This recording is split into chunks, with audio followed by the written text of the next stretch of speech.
আসসালামু আলাইকুম বন্ধুরা, বরাবরের মতো আরেকটি প্রয়োজনীয় ভিডিও শেয়ার করছি। স্ক্রিনে দেখতে পাচ্ছেন ভিটামিন সি ক্রিম। এই ক্রিমটি কিভাবে বাসায় থাকা উপাদানগুলো দিয়ে তৈরি করে নেবেন, এটি কোন ধরনের স্কিনে ব্যবহার করতে পারবেন, কোন ধরনের স্কিনে এটি ব্যবহার করা যাবে না, তাছাড়া এটি বানিয়ে নিয়ে কতদিন সংরক্ষণ করতে পারবেন, সবকিছু জানতে সমস্ত ভিডিও জুড়ে আমার সাথেই থাকুন। এরকম আরও অনেক প্রয়োজনীয় টিপস পেতে চ্যানেলটি সাবস্ক্রাইব করে পাশে থাকা বেল আইকনটি ক্লিক করে দিন, যেন পরবর্তী সমস্ত ভিডিও নোটিফিকেশন সবার আগে আপনার কাছে পৌঁছে যায়। ক্রিমটি তৈরি করার জন্য এখানে আমি নিয়ে নিচ্ছি অ্যালোভেরা জেল। আর এই অ্যালোভেরা জেলটা কিন্তু আমি বাসায় তৈরি করেছি এবং 1 মাস যাবত সংরক্ষণ করেছি। চাইলে আপনি আমার মতো এভাবে অ্যালোভেরা থেকে অ্যালোভেরা জেল বের করে নিয়েও সংরক্ষণ করতে পারেন বাসায় 1 মাসের জন্য অথবা 1 বছরের জন্য।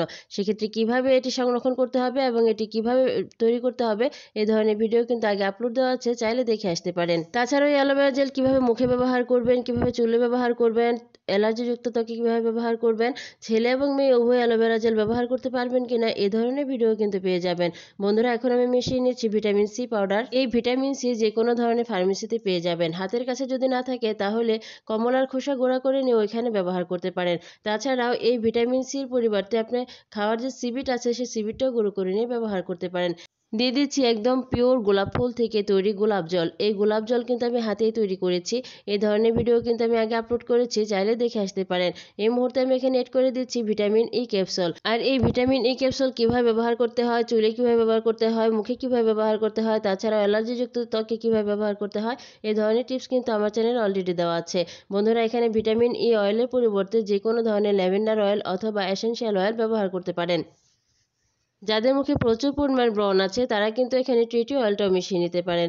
বন্ধুরা, প্রতিটি উপাদান এখানে ভালোভাবে মেশাতে হবে, যে পর্যন্ত একটি উপাদান আরেকটি উপাদানের সাথে খুব ভালোভাবে মিশিয়ে না যায়। এটি অনবরত নাড়তে থাকুন এবং একটি ক্রিমি ভাব হওয়া পর্যন্ত অপেক্ষা করুন। সূর্যের অতিবেগুনি রশ্মির জন্য ঠোঁটের নিচে কালো দাগ পড়ে অথবা চোখের নিচে কালো দাগ পড়ে এবং কানের দুপাশেও কিন্তু কালচে দাগ পড়ে। কখনো কখনো অতিরিক্ত মেলানিন সঞ্চিত হয়েও মুখের বিভিন্ন অংশ কালো হয়ে ওঠে। ব্রণের জন্য দাগ হয় কপালে এবং গালে। ভিটামিন সি এর সঠিক ব্যবহার এই সমস্ত কালচে দাগ সব মিলিয়ে ফেলতে পারে। ক্রিমটি তৈরি হয়ে গেলে 1 সপ্তাহের জন্য আপনারা যে কোনো একটি খালি কৌটোয় ভরে এটিকে সংরক্ষণ করতে পারেন। সেক্ষেত্রে কিন্তু রেফ্রিজারেটরে রাখার কোনো প্রয়োজন নেই। আর যদি আপনি 1 মাসের জন্য বানিয়ে ব্যবহার করতে চান তাহলে অবশ্যই রেফ্রিজারেটরে রেখেই ব্যবহার করতে হবে। যেহেতু কোনো ধরনের কোনো কেমিক্যাল অ্যাড করা হয়নি, এর জন্য এটি 1 সপ্তাহের বেশি কোনোভাবে রাখা যাবে না। 1 সপ্তাহ পর একবার পুনরায় আবার বানিয়ে নিন।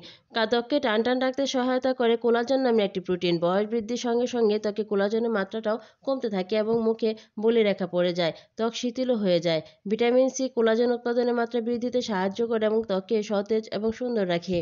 সব ধরনের স্কিনে এটি ব্যবহার করা গেলেও যাদের মুখে প্রচুর পরিমাণে ব্রণ আছে তারা এটি ব্যবহার করা থেকে দূরে থাকুন। কেননা যাদের মুখে ব্রণ আছে তাদের ব্রণের মাত্রাটা ভিটামিন সির কারণে অনেক সময় আবার বেড়ে যেতে পারে।